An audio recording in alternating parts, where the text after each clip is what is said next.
Majesty, Lord Lieutenant, ladies and gentlemen, first of all, let me say on behalf of the Royal Osteoporosis Society, thank you all so much for being with us today. This is an excellent turnout. We have leaders from the public, private and voluntary sector, right from across the Southwest, and we're really glad you're with us. The common thread that unites most people in this room today is the search for solutions to societal problems. And for you all, I've got two propositions. The first is that osteoporosis is one of the most urgent threats to people living well in later life. But the second is hopeful. It's also one of the most fixable problems in healthcare, if only we do things differently.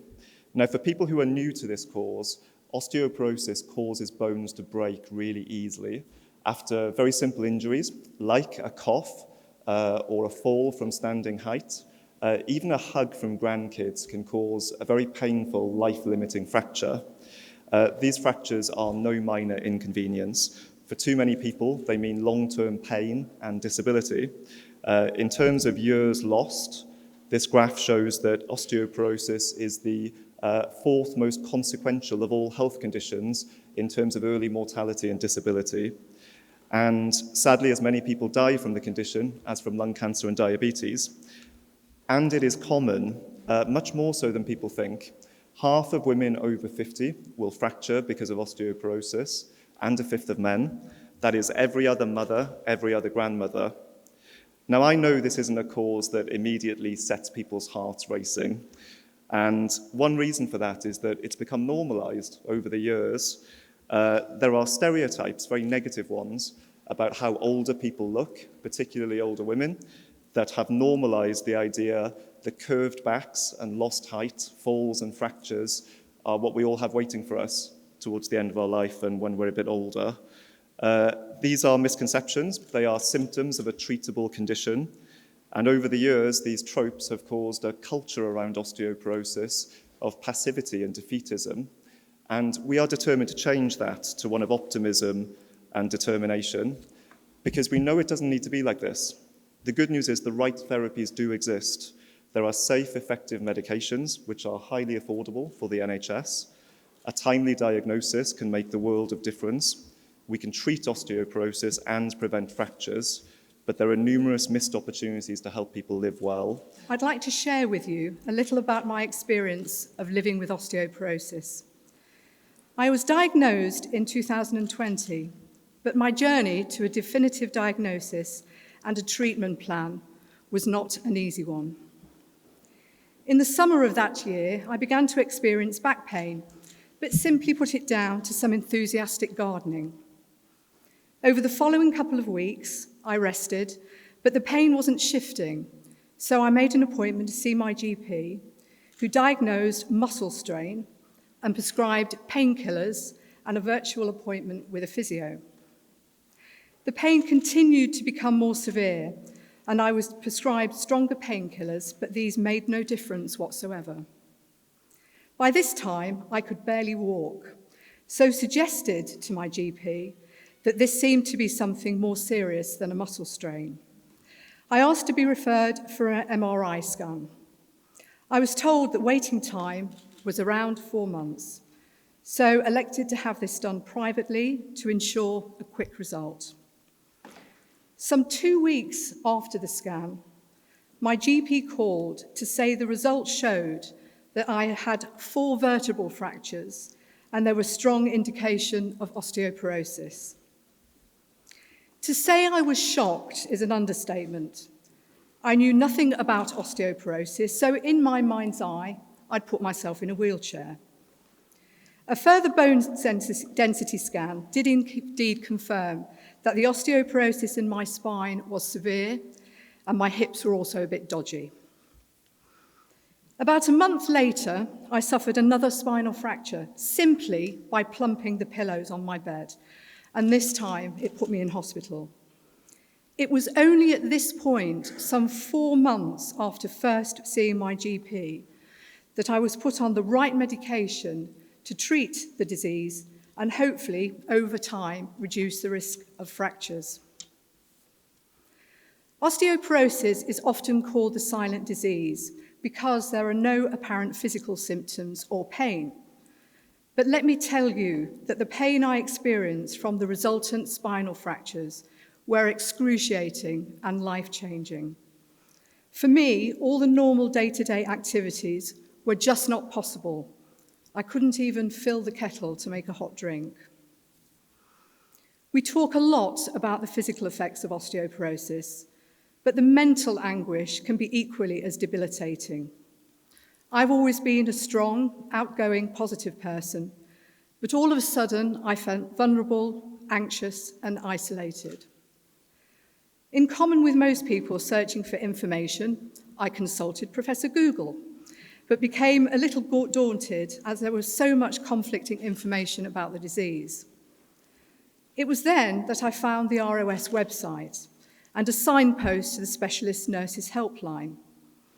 This was a lifeline for me and an invaluable resource that gave me such amazing support, advice, and hope at a time when I felt so alone and worried what my future might look like. The recovery took some time, but as soon as I learned to concentrate on what I could do rather than what I couldn't do, I'm now back doing most of the physical activities that I love and have found some new ones along the way. I still can't do the ironing. Well, at least that's what I'm telling everybody. This is not just my story. Imagine not being able to hug those you love because you fear another fracture, or being fearful of going out alone, particularly in this weather, in case you slip and fall. This is the reality for thousands of people across the UK who are living with osteoporosis and what should have been preventable, painful fractures. I was lucky that I could fast-track my diagnosis because I was able to pay for a scan, but for most people, this just isn't an option. My story illustrates that the work of the ROS matters so much. It matters for those of us living with the disease, and it will matter even more as we continue our crucial work to ensure better outcomes for future osteoporosis sufferers. Thank you. Now, ladies and gentlemen, this situation is urgent. 2.6 million people up and down the country are also living with undiagnosed spinal fractures, just like Annette was. They are severe and painful in themselves, but they're also red flags for a future hip fracture, which is often described as a heart attack level event. We spend £2 billion on hip fractures every year, 1 million hospital bed days. Imagine the pressure we could unlock on ambulances, the health service, social care, if we could step in and help people and reach out to give people the support they need. And that's where we come in, and ROS's story is indelibly linked to the story of Bath. Because, as many of you will know, Bath has a very proud medical heritage.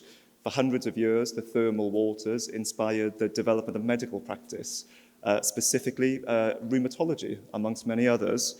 And rheumatologists are amongst the clinicians most connected with this condition. The famous Mineral Hospital was one of the first specialist hospitals in the UK, served the public for 250 years.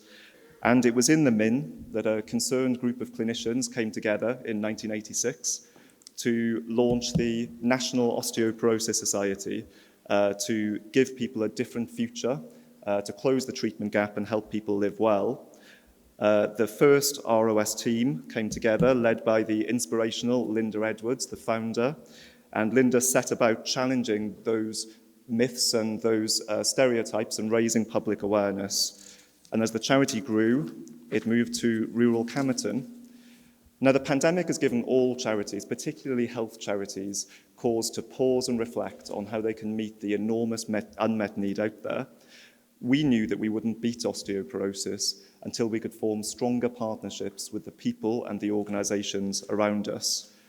We knew that we needed to be better connected to universities, to hospitals, to transport links, in fact, to the people in this room right now. So when it came to the decision on where to relocate after the pandemic, the decision was really easy. We wanted to come home, to honour our roots as a Bath-based national charity for the whole UK. And we would like to be considered amongst this city's assets and make the people and communities around us proud of what we do. Now, as well as connection and heritage, our move has been about changing the emphasis from bricks and mortar to people and services. And I'd like to finish very briefly by telling you about 3 of those services. Firstly, we want to make sure that nobody, wherever they live in the UK, needs to suffer in silence with this condition. So with the NHS under pressure, our team of 10 specialist nurses are answering 13,000 calls every year. They'll be on the phone for as long as people want, until the last question or anxiety is answered. They've seen a sustained 30% increase in calls since the pandemic, 300 going unanswered every month. So we would like to strengthen further our helpline so that everybody can get the time they need with our nurses. Secondly, we want to warn people who are at risk of osteoporosis. We know that a 5-minute check in our 40s and 50s can help us understand our future risk. Since we launched our risk checker with the very kind support of Her Majesty in October, 50,000 people have already checked their risk online on our website. Hundreds of those people tell us they've been diagnosed early as a result. So we want to scale up that campaign to reach everybody in their 40s and 50s who might be at risk across the country. Finally, ladies and gentlemen, we are proud to drive world-class research, whether it's the use of artificial intelligence in opportunistically detecting fractures on CT scans, or the role that pharmacists can play in helping people stick to their treatment plans. We know it's the breakthroughs from medical research that will beat this condition in the end. So we're proud to be spending double the amount on research as we historically did since 2020, despite the difficult environment. We want to spend a further £1 million over the next 4 years. All 3 of these priorities are much more achievable in our new city centre home, and we'll achieve more with the help of partners around us than we could possibly achieve alone. So whether you're a local or regional business, a trust or foundation, an elected leader in the southwest or further afield, or a member of the public with time on your hands to volunteer, we would love to work with you. Because if we get this right, we can transform people's experience of later life across this country. That's what this is about. And we can make a game-changing difference for our recovering NHS. Now, to conclude the formal part of proceedings, Her Majesty the Queen Consort has been this charity's most high-profile, loyal supporter since the mid-90s, channeling her family's experience with osteoporosis into raising awareness and helping people live well. Your Majesty, it's a great honour to invite you to unveil the plaque to mark ROS's return to Bath and the beginning of this new chapter.